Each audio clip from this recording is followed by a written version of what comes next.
was, I remember I got shot January 10th, 87, right, at the skating rink, right? Now, in 86. Let's all right, seriously, for those who don't, that aren't familiar with, the new Brooklyn people that's Okay, out there now, like, okay, let's give these people an understanding of Empire Skating Rink and the type of vibes it was back in the days at that skating rink, and what it meant in the streets. Empire, period. The whole gathering, everything about it. It was dangerous. It was crazy.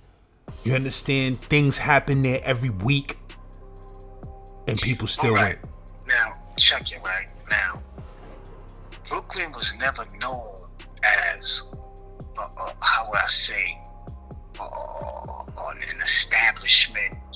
But it was never no establishments in Brooklyn as to where, adolescents had a gathering space. You know what I'm saying? Only thing that you was able to do was go to a jam, because it was still jams from that time period I was telling you, from 85 to 87. They were still having jams in the park. You know what I mean? And in the style, every block on particular days was still having block parties. You know what I'm saying? So, but the Empire Skating Rink was the only place Sunday, right? The Sabbath, that everybody would go there if you were willing. Because you gotta understand, some kids, parents was not letting them go because they heard what happened the week before, right? Now, the ironic thing about this is that it was dangerous. Yeah, it was dangerous, but it was an excitement. It was like a great adventures every Sunday, but it also was like a Coney Island on Easter Sunday. You know what I mean? Yes, sir. Hectic. What type of hoods? What type of hoods was in there at the time, and what type of dudes was? What type of young dudes was blossoming and blooming gangsters that was coming up at them times that used to be in Empire? Alright, now I gotta break this down to you, because you gotta understand my lineage. Like, I'm from the fort, right? But my mom's had got her degree, so she calls herself, I'm out of this shit. So she packed up and went to Crown Heights. You know what I'm saying? Now, understanding Crown Heights at this time, me coming from Bed-Stuy, first of all, I said, yo, I'm not even going out there. I'm staying out here. Because she gave the crib to her sister, which is my aunt. You know what I'm saying? So I had the option to stay out there or to break out. So my mom's like, yeah, alright, fuck out of here. You out of there. Come on. Right? So I said, alright, if I'm breaking out, I'm still going to the school in the stock. She said, alright, you better learn how to catch the bus. I'll learn how to catch the bus. Now, when I go to the Heights, bro, upon my initiation out in the Heights, they already know that I'm a star nigga. You know what I'm saying? They pick up on that fast. Now, Crown Heights, at this time, for me, I looked at it like, these niggas is some get fresh. They don't even dress like, and see, because I'm thinking Bed-Stuy, that's all Brooklyn. But I was wrong. Crown Heights, they didn't dress with leather bombers and British Walkers and, you know what I'm saying, Wallabies and all that. You know what I mean? They was more fly, more debonair, more slick, more cool, more pretty boys, more with the women and shit like that, more gambling, dice games and shit like that. You know what I'm saying? They had their own swag, and they had bullies and all that over there, but it wasn't in an alarming rate. You know what I mean? like where I'm coming from. So my thing was more so like, alright, this shit is right here. Let me just come over here a couple of times and make sure my little sisters is alright. Chuck a few of these niggas out, put them in line, and then I'll be able to go and come back as I please, and nobody gonna be bothering my sisters, you know what I mean? So at this time, the Rink, the Empire, it wasn't well known. The Sundays, anybody in Brooklyn wasn't knowing about it, like about 85. You know what I'm saying? In 85, I'm thinking I'm about to be 12, right? So I'm traveling by myself. I could catch the B-47 that's going to take me straight down Troop with my school, which is on Madison between Sumner. Sumner is Marcus Garvey now. You said 40. You said 44. Yeah, that was my school. But at the same time, all my older cousins was going there. You know what I'm saying? But they was just in higher grades than me.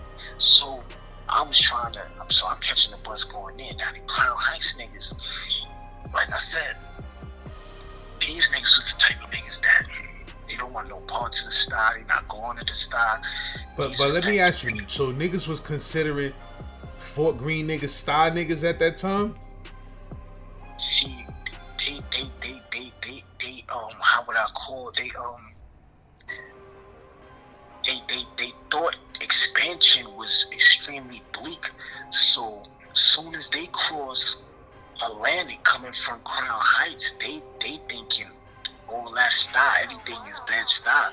Either you go left or right. Once you cross Atlantic, it's bad style up there. So they didn't have no real understanding. They never even got wind of the projects. That's far out of their reach, you know what I'm saying? Because these niggas was living in apartments, big ass apartments with these kids had their own rooms and shit like that in Crown Heights. You know what I mean? So to go up the you know, that way was like, oh man, anything could happen, you know what I mean? So what they basically considered everything bad style. They didn't even go that far down to Myrtle Avenue to probably even see the projects. You know what I mean? So everything was bad style to them. So I come over there. Now at the time I get hit, they got the Empire thing on Sunday, but everybody don't know about it. Just Crown Heights niggas, Flatbush niggas, Ebbets Field right across the street. You know what I'm saying? But it was a high level of guards in Flatbush and in Ebbets Field, but not really in Crown Heights. So, like I said, everybody up in the style wasn't knowing about it. So it's just these locals there going there. And then the next year, bro, the next year changed everything, right? Which was 86. Arguably I got an AD and a BC, you know, before the bid and after the bid. You know what I'm saying? So I got a best year before the bid, a best year after the bid. So 86, right? I'm gonna tell you how it happened. Gucci came out. Gucci, I mean, you know these things been out, but they came out with the Gucci sneakers. And motherfuckers start wearing the Gucci sneakers. And then they came out with the New Balance, the 1300s. You know what I'm saying? And then they came out with the polo, the horses. You know, you had a blue polo, just regular collar, short sleeve shirt with the red horse. It was saying something heavy. This is when niggas was getting out of the Lees. You know what I'm saying? This is when niggas was jumping into the Taylords and the AJs. You know what I'm saying? And then Guess came out later that year. So now, fashion took on a different, it was like fashion took a steroid from one year to the next real quick, because 85 niggas is wearing suede fronts and leather fronts and still looking like they in the early 80s. You know what I mean? With Lees and the permanent crease in the leaves and shell toes, you know what I'm saying? But the next year, later that year, in 85, they came out with the suede Adidas, the gray ones with the white stripe, the blue, navy blue with the white stripe, the maroon with the white stripe. So now, you know, fashion is stepping up, money game is stepping up, so everybody trying to keep up. And then when they came out with the low, it was like, but then that same year they came out with the leather bubble gooses. You know what I'm saying? So everything was changing so fast, because if you had a bubble goose, a leather bubble goose, you was saying something, my nigga. I got a leather bubble goose and they took my shit in sands when I was putting it on the ground to play basketball. You know, I was a sports fanatic, so I played basketball. Then I found out that nigga Puerto took my shit. You know what I'm saying? And we was playing 258. At that game, they came out of school, and when I looked on my shit was going, I said, yo, niggas took my bubble goose. So the whole school was like, what? We went and jumped them niggas in 258 after school. I caused that whole riot. Yeah, and it was a nigga from the projects that did some sucker sneak thief shit. Puerto was a living legend at these times in the fort. I heard her name, of course, but the viewers need to know. Puerto, I told you, man. I told you, like, legends was, they was making names for themselves. It wasn't just the brothers. It wasn't just the gods. It was the Puerto Rican brothers too, and most of them was gods.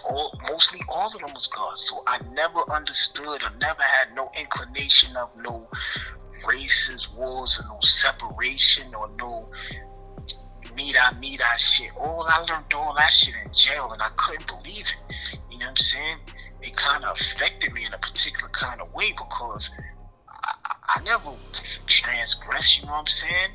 I still had feelings for Isabella and Bernadette around my way, you know what I'm saying? So when you talk about, like, Spanish, I'm like, nah, Spanish niggas is cool. Fuck you talking about?